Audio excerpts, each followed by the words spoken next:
I came home early from a business trip to surprise my wife. Instead, I found my best friend's car in my driveway at 2 a.m., so I sold everything and vanished with our entire savings. I landed at Denver International Airport at 1:30 a.m. on a Thursday night, eager to surprise my wife. My client meeting had been canceled unexpectedly, so instead of staying until Friday like planned, I caught the last flight home. As I drove through our quiet neighborhood at 1:55 a.m., I saw a black BMW in my way. Tyler's BMW, my best friend since college. At 2 a.m., while my wife thought I was 600 miles away.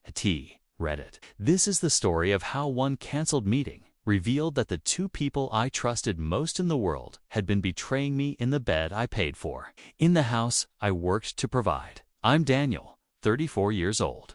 And what I'm about to tell you will make you question whether you ever really know anyone. You know that moment when your entire reality shatters in an instant, when something you see doesn't compute because it's so far outside what you believed possible. That's where this story goes. But let me start from the beginning, because to understand how completely my wife Lauren and my best friend Tyler destroyed me, you need to understand what we adored, what I thought we had donned, how every sign I'd dismissed suddenly made horrifying sense. I met Lauren 10 years ago when I was 24 and she was 22. I was working my first real job out of college as a junior, sales rep for a software company in Seattle, making about $48,000 a year. Lauren had just graduated with her teaching degree and landed a position at an elementary school making $42,000. We met at a mutual friend's barbecue, connected immediately over shared interests in hiking and cooking. Started dating within a week. Tyler had been my roommate and best friend since sophomore year of college.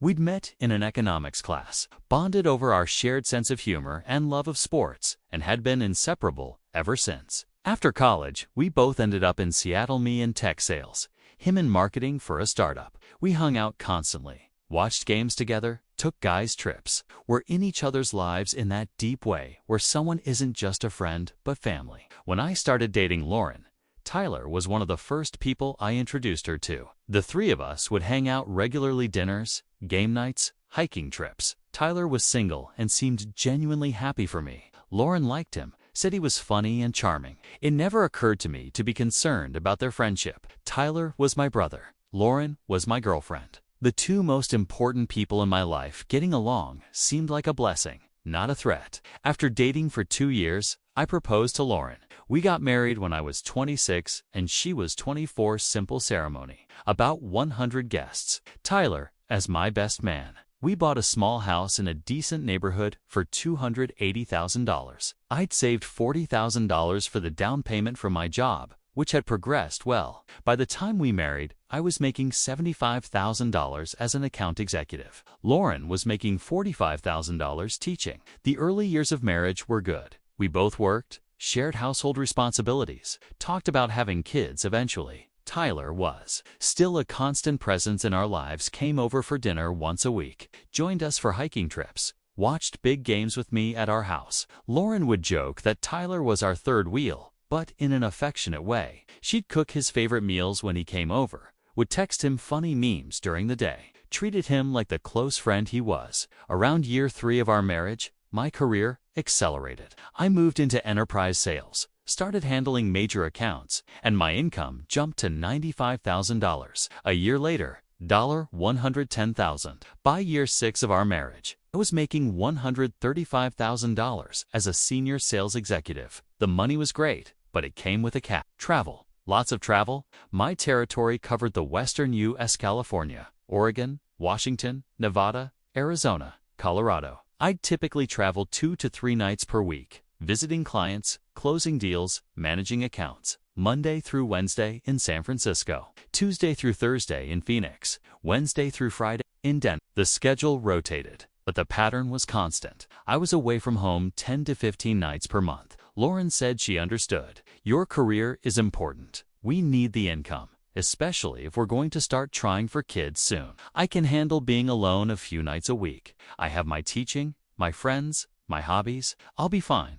And she seemed fine. When I'd call her from hotel rooms, she'd talk about her day students, lesson plans, things she'd done around the house. She never complained about being alone. never made me feel guilty for traveling. If anything, she was supportive, encouraging me to focus on work and not worry about her. Tyler checks in on me. She'd mentioned casually. He stopped by yesterday to help me move that bookshelf you and I couldn't get upstairs. He stayed for dinner. That's nice of him, I'd say. Grateful my wife had someone looking out for her when I couldn't be there. And it was nice, or so I thought. Tyler was being a good friend, making sure Lauren wasn't lonely, helping with household tasks I couldn't handle while traveling. He'd text me, "Had dinner with Lauren tonight. She's good. Don't worry about her while you're gone." I didn't worry. I trusted them both completely. But looking back now, I can see all the signs I missed, or rather, all the signs I saw but interpreted as innocent because I couldn't imagine either of them betraying me. Tyler started checking on Lauren more frequently. Initially, it was once every few weeks when I traveled, then once a week, then multiple times per week. He'd always have a reason, helping her with yard work, fixing a leaky faucet, keeping her company so she doesn't get lonely. Lauren's phone habits changed. She used to leave her phone lying around casually, started keeping it with her constantly, face down. When I'd hear it buzz and ask who was texting, she'd glance at it and say just Tyler with a dismissive wave, like it wasn't important enough to respond to immediately, but she'd still walk into another room to reply. Their inside jokes multiplied. They'd reference things that happened when I wasn't there. Remember when we watched that movie and you spilled popcorn everywhere? Or that restaurant we went to last week has the best pasta. Wait, they were going to restaurants together? Oh, I didn't tell you. Tyler and I grabbed dinner Tuesday when you were in LA. I didn't feel like cooking and he was nearby, so we went to that Italian place. It was casual, just friend stuff. Just friend stuff. I accepted that explanation because the alternative that my wife and best friend were developing an intimate relationship was unthinkable. Tyler knew things about Lauren that seemed oddly specific. It's her favorite wine, her coffee order. It's the fact that she loved tulips but preferred them in pink, not red. Details that went beyond casual friendship, but I'd rationalize they spend time together when I'm traveling. Of course, he know these things. Lauren started dressing nicer on days I was traveling. Not for work. She taught elementary school. Didn't need to dress up for 6-year-olds, but she'd put on makeup on Tuesday evening when I was in Phoenix, would wear nice jeans and a fitted sweater on Wednesday when I was in Denver. When I'd notice and compliment her through FaceTime, she'd say she'd gone out with friends or was just feeling good about herself. The biggest sign, though, was emotional distance. Lauren and I had always been physically affectionate, cuddling on the couch, holding hands, regular sex. But around year 7 of our marriage, things changed. She was less interested in physical intimacy, would claim she was tired, stressed from work, not in the mood. When we did have sex, it felt mechanical, like she was going through the motions. I chalked it up to marriage, to routine, to the natural ebb and flow of long-term relationships. I didn't consider that maybe she was less interested because she was getting her needs met elsewhere. 8 months ago, I noticed Tyler had changed too. He'd always been confident, but now he had this smug quality I couldn't quite place. He'd make comments that seemed innocuous, but felt pointed. "Must be hard being away from Lauren so much. Don't you worry about her getting lonely." Lauren was telling me about that argument you guys had last week. "Sounds rough, man. You're lucky to have someone like Lauren. She's really special. You better appreciate her." At the time, these comments seemed like concern from a good friend. Looking back, they were the words of someone who thought he was winning, who was sleeping with my wife and wanted me to know subtly that he was there when I was. 6 months ago, I came home from a trip to find Tyler leaving our house at 10 p.m. on a Wednesday. Lauren was in pajama silk ones I'd bought her for our anniversary, not the ratty t-shirt she usually wore to bed. "Tyler was just leaving," she said quickly. "We were watching a show at 10 p.m. on a Wednesday." I asked. "Yeah, we lost track of time. You know how it is when you're binging a series." I did know,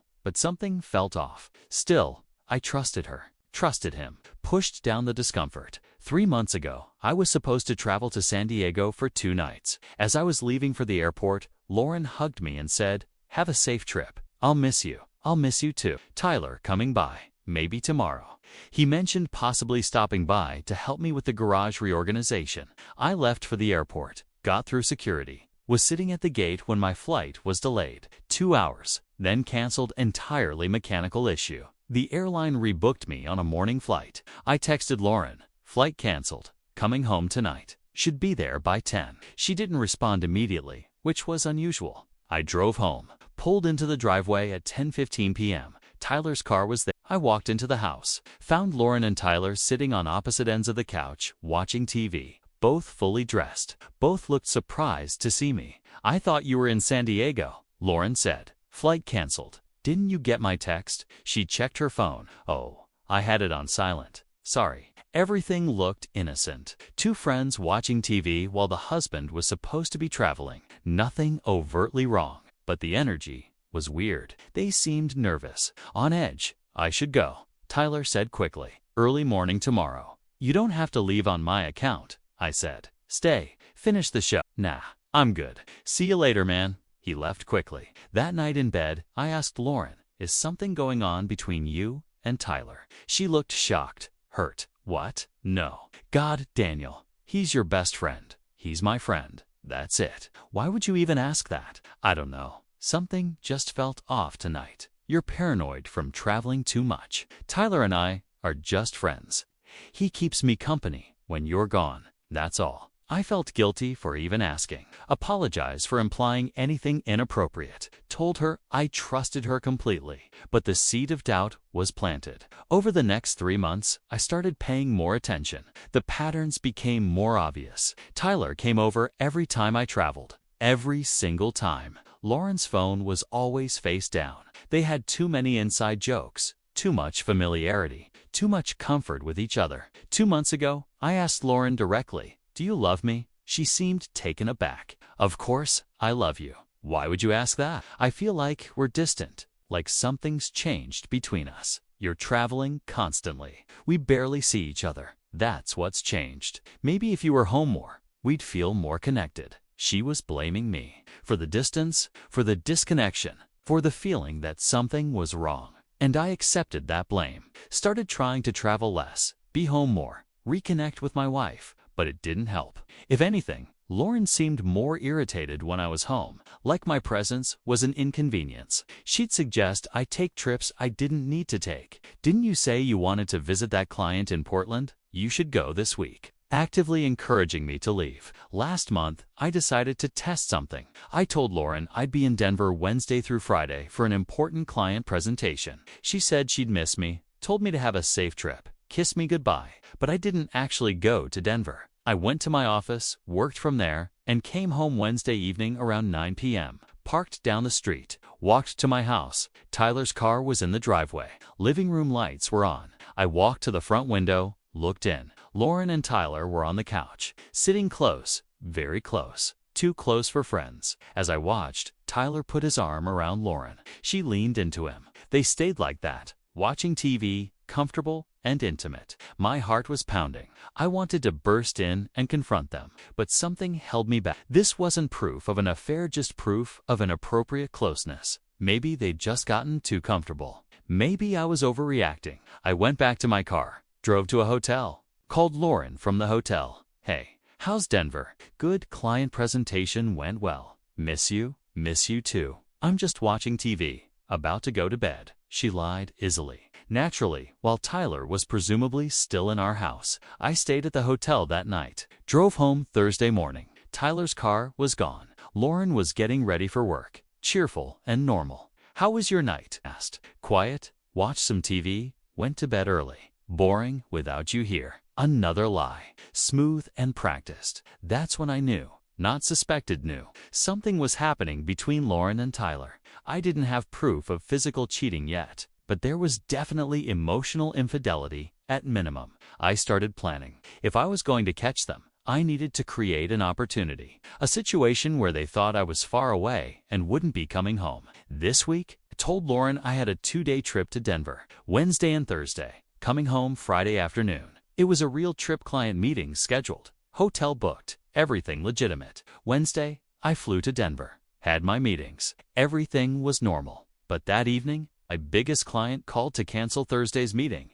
His CEO had unexpectedly needed him in New York. Since my Thursday was now free and I had no reason to stay another night in Denver, I rebooked my flight home. Instead of staying until Friday, I'd fly home Thursday night, land at 1:30 a.m. Friday morning. I didn't tell Lauren about the change. Wanted to surprise her, or so I told myself. But deep down, I think I knew. I think part of me was creating the exact scenario. I'd feared coming home unexpected while Lauren thought I was far away. I caught the 10 p.m. flight out of Denver, landed in Seattle at 1:30 a.m., got in my car, started the drive home. It was nearly 2 a.m. when I turned onto my street. That's when I saw it. Tyler's black BMW parked in my driveway. At 2 a.m., while my wife thought I was in Denver, my hands started shaking. My vision tunneled. Every rationalization I'd been making to myself, maybe they're just friends. Maybe I'm being paranoid. Maybe there's an innocent explanation, evaporated instantly. Tyler's car.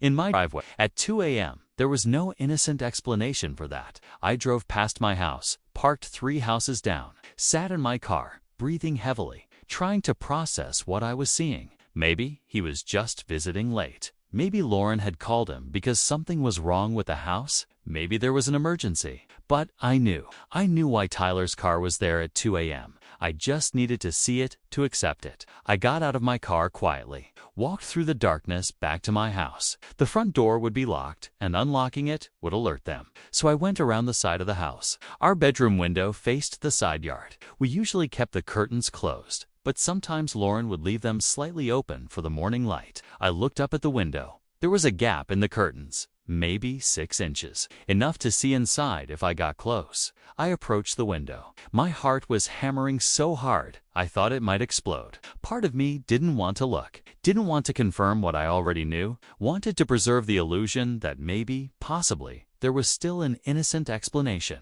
But I looked. Through that 6-inch gap in the curtains, I saw into my bedroom. The bedroom I'd painted, the bed I'd bought, the space that was supposed to be sacred between me and my wife. And I saw them, Lauren and Tyler, in my bed, not sleeping, not innocently watching TV or talking, actively, undeniably, devastatingly having sex. Lauren's face expressing pleasure I hadn't seen in months. Tyler's body in the space where mine should be. Both of them naked, intimate, comfortable. Like this wasn't the first time. Like they'd done this before, many times before. I stood there for maybe 30 seconds, couldn't look away, couldn't process what I was seeing. The two people I trusted most in the world, betraying me in the most fundamental way possible. In the home I provided, in the bed I'd shared with her for 8 years. Then my brain kicked in. Some survival instinct that said, leave. Don't confront them now. Don't give them the satisfaction of seeing you destroyed. Don't let them explain or manipulate or minimize what you just saw. Just ...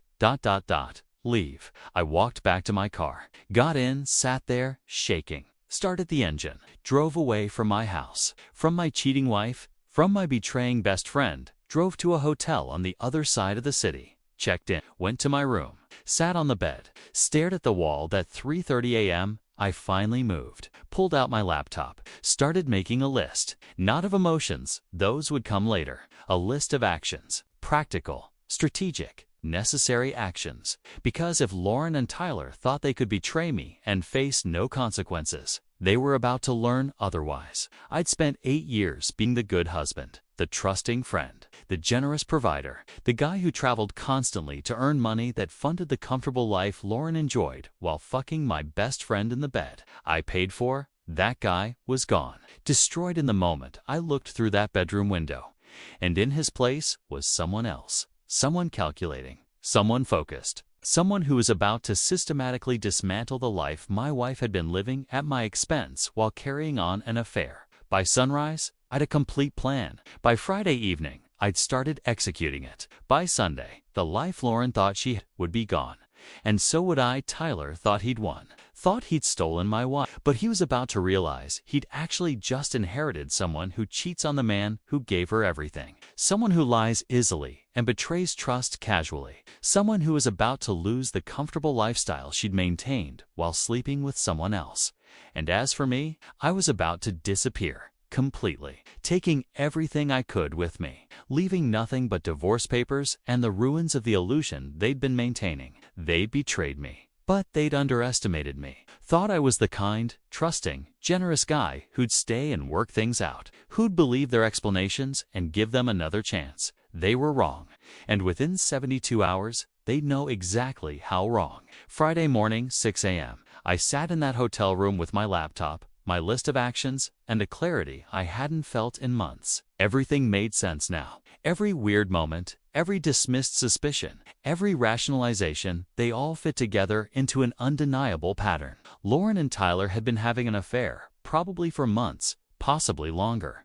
And they'd been doing it in my house, on my dime, while I traveled to earn the money that funded the comfortable life. They were enjoying together, but they'd made a critical miscalculation. They'd assumed I'd never find out, or that if I did, I'd be the nice, accommodating, forgiving guy who'd want to work things out, who'd go to counseling and give second chances and eventually accept some version of it just happened. They were wrong.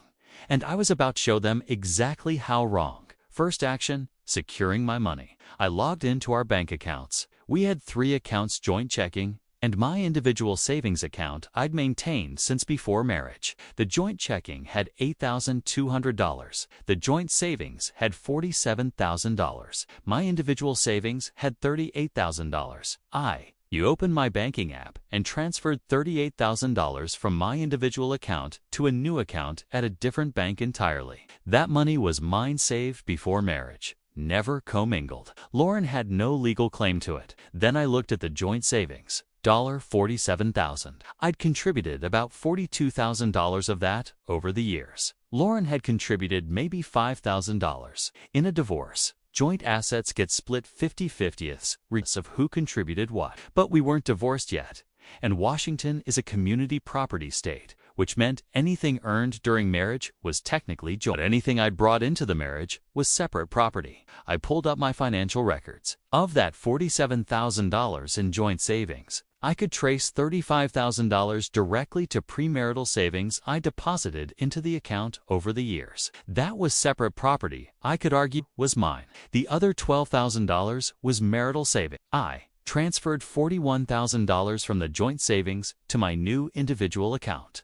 left $6,000 in joint savings. Technically, I was entitled to the $35,000 of my premarital money, plus half of the $12,000 marital savings, $6,000. I took $41,000, leaving her $6,000, close enough to equitable that a judge wouldn't penalize me for it. From joint checking, I transferred $3,200 to my new account, left $5,000, enough for Lauren to cover immediate expenses, but not enough to feel comfortable. Total money secured, $82,200 in accounts Lauren couldn't touch. Money she didn't know about yet. Money that would be gone before she even realized I knew about the affair. Next action, finding a divorce attorney. I researched the top family law attorneys in Seattle. Found one with a reputation for being aggressive and strategic. Called at 7 a.m. when they opened. Hi, I need to speak with an attorney about filing for divorce immediately. I discovered my wife is having an affair with my best friend.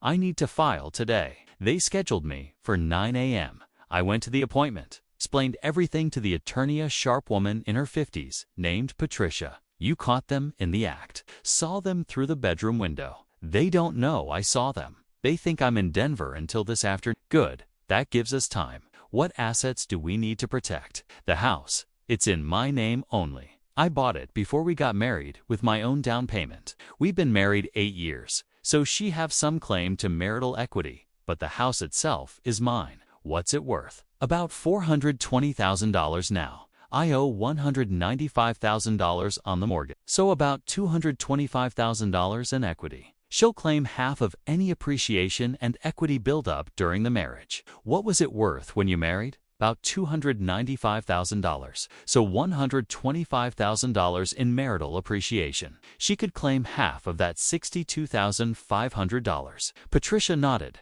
We can work with that. Any other assets? The cars, both in my name, both paid off. Mine is worth about $35,000. Hers is worth $22,000. Retirement accounts I have about $180,000. She has maybe $45,000. Furniture and household goods, maybe $30,000 total. Income. I make $135,000. She makes $48,000. Any kids? No. Thank God. That simplifies things. Washington is no fault, so the affair doesn't matter legally for asset division, but it matters for how aggressively we pursue things. I'm going to draft divorce papers today. You can serve her as soon as Monday. I want to serve her today. Patricia looked at me. Today is Friday. That's fast. I don't want to give her time to prepare. I want her to wake up tomorrow morning and discover her entire life has changed. Can you do it? I can have papers ready by 2 p.m. We can have a process server deliver them by 5 p.m.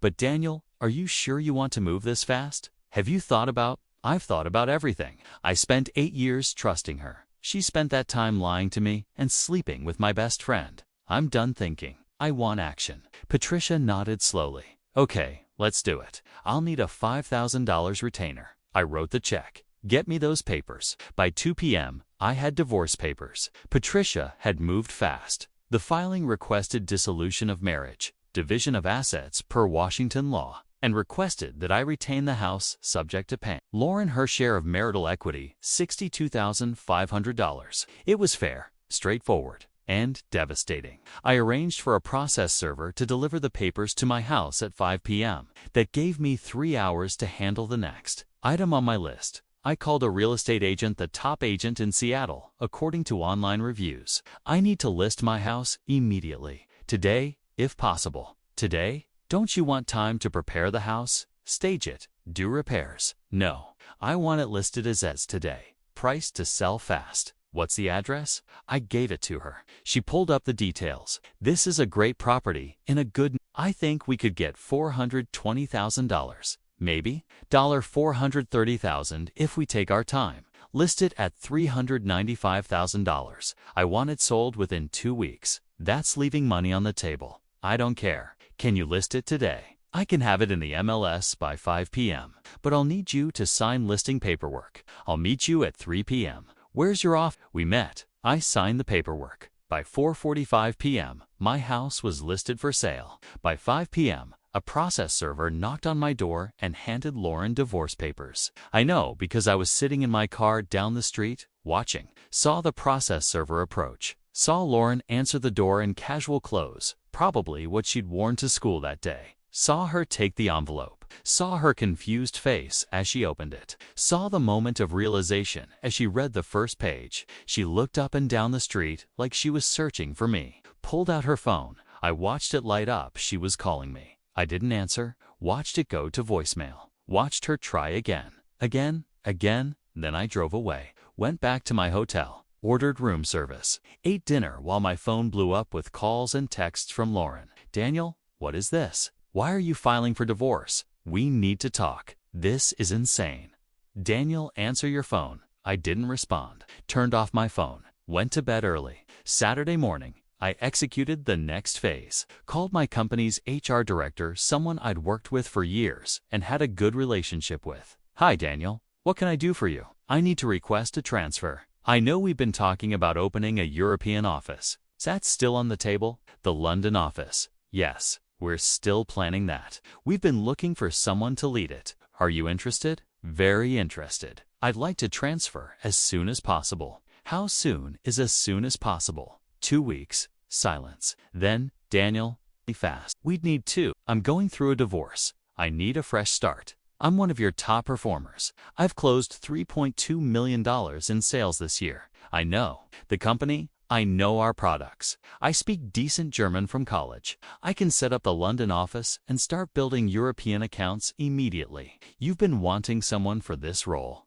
I'm available now. More silence. Let me talk to the executive team. I'll call you back. Thank you. By Monday afternoon, I had approval. Transfer to London, effective in 3 weeks. Same salary, $135,000 base, plus commission. Relocation package included, 2-year commitment. They were thrilled to have someone willing to take the role immediately. Sunday, I handled the logistics. Changed my phone number, completely new line. Updated my email to filter Lauren's messages to spam. Blocked Tyler on everything. Rented a storage unit and hired movers to empty the house of my belongings. Clothes, personal items, furniture I'd brought into the marriage. Anything that was clearly mine. Scheduled them for Tuesday morning while Lauren was at work. Monday morning, Lauren apparently tried to come to my office. I heard from colleagues that she'd shown up at 9 a.m., asked to see me, been told I wasn't in. She'd insisted it was urgent. Security had escorted her out when she wouldn't leave. Monday afternoon, my best friend at work, Kryant, called my new number. Dude, Lauren showed up here. She's losing her mind. Says you filed for divorce out of nowhere. Says she doesn't understand what happened. She looked terrible, man. Did she mention Tyler? No. Why? Came home early from Denver Thursday night, 2 a.m. Found Tyler's car in my driveway. Looked through the bedroom window. Saw them together, in our bed. Oh my God. Yeah. So when she says she doesn't understand what happened, she's lying. She knows exactly what happened. She just didn't know I saw it. Man, I'm so sorry. Tyler was your best friend. Was, not anymore. I'm transferring to London, leaving in 3 weeks. Starting over. That's probably smart. Clean break. But are you okay? I will be. Tuesday morning. The movers emptied the house of my belongings while Lauren was at work. Furniture, clothes, books, electronics, kitchen items I'd bought all gone. Loaded into a storage unit I'd rented under my new phone number. Left behind only things that were clearly hers or items we'd bought together. Tuesday afternoon, Lauren called my old phone number, now disconnected. Tried my work phone, I'd changed that too. Sent emails to my work, emailed setup filters. She couldn't reach me Tuesday evening. According to a friend who still followed her on social media, Lauren posted, "When someone you love disappears without it breaks something in you. I don't understand what's happening. Please come home." I didn't respond, didn't react, didn't give her the satisfaction of engagement. Wednesday, I met with Patricia to discuss next steps. Lauren is trying to reach you through every channel possible. She's claiming she doesn't know why you filed. But she knows. She's hoping I'll engage so she can manipulate the narrative. I'm not engaging. She also tried to withdraw money from your joint accounts. Found them mostly empty. She's panicking about finances. Good. She should panic. She's been living comfortably on my income while betraying me. Time for her to face reality. Her attorney called me. Wants to discuss settlement already. We filed 5 days ago. She's scared. The house is listed for sale. You've emptied your joint accounts. You're unreachable. She's realizing this isn't a bluff. What's her offer? She wants the house. Wants you to transfer it to her and take responsibility for the mortgage. Wants half your retirement. Wants spousal support. I laughed. Actual laughter. She wants the $420,000 house that I bought that has my name on the deed that she never contributed a down payment for. No. Counteroffer. I keep the house and sell it. Give her $62,500 for her share of marital equity. She keeps her car and her retirement account. No spousal support. Clean break. She won't agree to that. Then we go to trial. I have evidence of her affair. I can testify to what I saw. Washington is no fault for divorce, but affair evidence can influence division of marital assets if we can prove she was spending marital funds on the affair. I'm willing to fight. Okay. I'll submit the counteroffer. Thursday 1 week after I discovered the affair, the house received 3 offers, all above asking price. In Seattle's hot market, a well-priced house in a good neighborhood sold fast.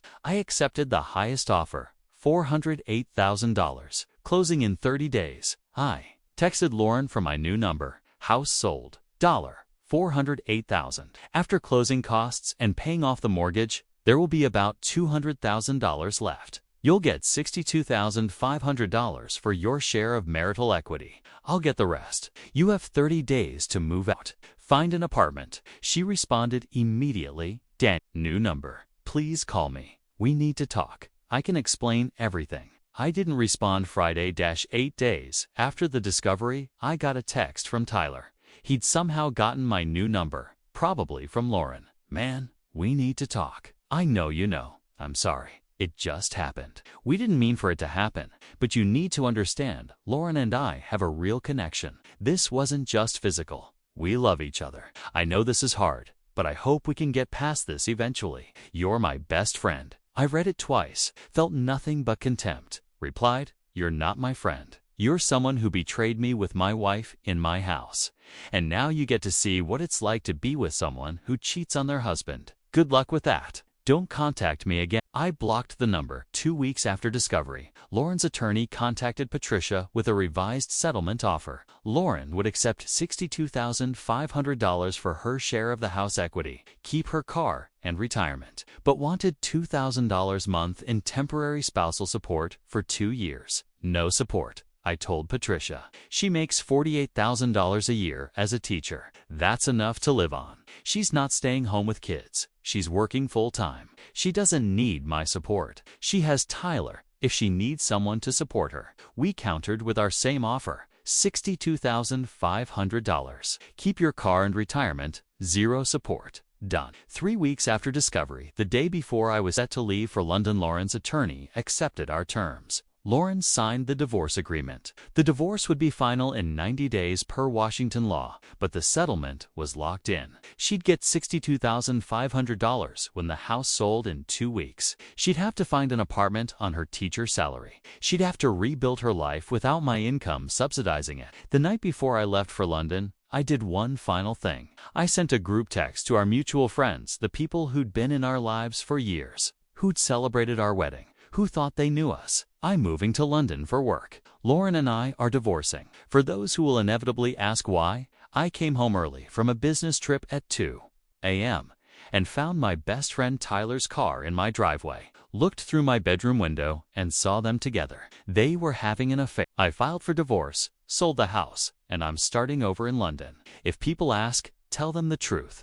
I have nothing to hide. I sent it, turned off my phone, and got on a plane to London. The first 6 months in London were hard. Not because I missed Lauren, I didn't. Not because I regretted my decisions, I didn't. But because I was processing 8 years of betrayal. Every time I'd been traveling, had they been together? Every time Tyler had checked on her, had they been sleeping together? How long had it been going on? I eventually concluded I'd never know the exact timeline, and it didn't matter. What mattered was that they'd betrayed me. I'd discovered it, and I'd responded decisively. Work was good. The London office thrived. I threw myself into building European accounts, traveling throughout the UK and continent, establishing our company's presence. My sales numbers exceeded expectations. Within 6 months, I'd signed $4 million in new business. Asterisk and I started dating. Slowly, cautiously. Met a woman named Emma at a networking event. She was a marketing director for a tech startup. Smart and funny and independent. We went on a few dates. Nothing serious initially, just companionship. 1 year after discovering the affair, the divorce was final. Lauren got her $62,500. I got $137,500 after closing costs. Kept my retirement account, kept my car, started completely fresh with no ties to her. Through mutual friends who still followed social media, I learned that Lauren and Tyler had officially started dating. They're Instagram official now, Ryan reported, posting couple photos. Comments are not kind. A lot of people know what they did. Good. They deserve the judgment. Lauren's apparently living in a small one-bedroom apartment near her school, teaching full-time. Looks stressed in photos. Not the comfortable life she had with you. She made her choices. She gets to live with them. 18 months after the discovery, Emma and I got serious. She knew my story. I told her on our 5th date. Your wife cheated with your best friend, and you discovered them in your own house? Yes. Left for London 5 days later. Haven't been to either of them since. That's incredibly painful. I'm sorry. It was. But it taught me something important, that betrayal reveals character, both theirs and mine. They showed me who they were. I showed myself who I was in crisis. I didn't crumble. I acted. You're much stronger than you give yourself credit for. 2 years after the affair, Ryan visited me in London. Over beers, he updated me on Seattle gossip. Tyler and Lauren broke up. Really? When? About 3 months ago. Apparently, Tyler cheated on her with someone else. I laughed. Couldn't help it. Of course he did. He's a cheater. That's who he is. Lauren was apparently devastated. Posted this long thing on Instagram about betrayal and heartbreak. Some people pointed out the irony. She betrayed her husband and was shocked when her boyfriend betrayed her. How's she doing? Still teaching. Still in that small apartment. She apparently asked mutual friends about you. Wanted to know if you'd moved on, if you were dating anyone. What did they tell her? That you're thriving. Happy, serious relationship with a great woman. Completely moved on. Good. That's the truth. 3 years after discovering the affair, Emma and I got engaged. I proposed during a trip to Scotland, a place Lauren had never been. A memory that was completely separate from my past. Asterisk. You're sure about this? Emma asked, after she said yes. After what happened with Lauren, I'm sure. Lauren cheated because of who she was, not because of who I was. You're not Lauren. You've shown me every day for 2 years that you're trustworthy, honest, loyal. I trust you completely. I won't betray that trust. I know you won't. 5 years after the affair, Emma and I were married, living in a beautiful flat in London, both thriving in our careers. I'd been promoted to Director of European Sales, making $175,000 plus bonuses. Emma had become VP of Marketing at her company, making $140,000. We were genuine partners, equals, building something real together. I heard through Ryan that Lauren was still single, still teaching, still living modestly in Seattle. Tyler had moved to Portland, was working in marketing, single and reportedly struggling. She apparently tells people that leaving you was the biggest mistake of her life, Ryan said during a video call. That she wishes she could go back and do everything. She can't. That's the point. Actions have permanent consequences. Do you ever think about reaching out to her? Forgiving her? No. Forgiveness doesn't require reconciliation. I've forgiven her in the sense that I'm not angry anymore, indifferent, but I'll never reconcile with her. She's a chapter of my life that ended the moment I saw her with Tyler through that window. 7 years after discovering there, Emma and I had our first child, a daughter named Sophie. As I held her in the hospital, I thought about how different my life could have been if I'd never discovered the affair. Or if I'd discovered it and tried to work things out. I'd have stayed with Lauren, probably would have had kids with her, would have spent decades with someone who'd betrayed me, never fully trusting her, always wondering when she'd do it again, would have been tied to her forever through children. Instead, I'd acted decisively, had left immediately, had rebuilt completely. And now I had a life with someone trustworthy, a daughter I adored, and no regrets. Today, 8 years after looking through that bedroom window at 2 a.m., I'm 42 years old, happily married to Emma for 5 years. Our daughter Sophie is 2, with another baby on the way. Living in London with a successful career and a genuine partnership. Lauren is 40, still single according to social media, still teaching, still living in that same small apartment, still, presumably, regretting the night she chose Tyler over her marriage. And Tyler, also single, moved from city to city, job to job, never settling, never building. The kind of person who destroys rather than creates. They betrayed me. They thought I'd never find out. And when I did find out, they thought I'd be too kind, too forgiving, too accommodating to actually leave. They were wrong about all of it. And that miscalculation cost them everything. Because here's what they didn't understand. Betrayal doesn't just hurt the person being betrayed. It also reveals who people are when they think no one is watching. And what I saw when I looked through that window beyond the physical act was that Lauren was someone who could lie to me every day while sleeping with someone else. And Tyler was someone who could betray his best friend while pretending to be helping him. Those were the people they were, not in a moment of weakness, but in their fundamental character when they thought there would be no consequences by leaving immediately. By taking every step to protect myself, by refusing to engage or give them chances to manipulate me. I communicated something important. I valued myself too much to stay with someone who valued me so little. 8 years later, they're still dealing with the consequences of their choices. And I'm living the life I deserved all along with someone who actually loves me, who actually chose me, who actually sees me as more than a provider to exploit while she sleeps with someone else. Some people think I acted too quickly, that I should have confronted them, heard them out, tried counseling. But those people didn't see what I saw through that window, didn't feel what I felt in that moment, didn't understand that some betrayals are final. I gave Lauren 8 years of trust, fidelity, provision, and love. She gave me lies, betrayal, and one final honest moment when she thought I wasn't watching. That honest moment was enough. I saw who she was, and I decided who I would be in response. 8 years later, I have no regrets, because sometimes the strongest thing you can do isn't to fight or forgive. Sometimes the strongest thing you can do is to simply walk away, never look back, and build something better.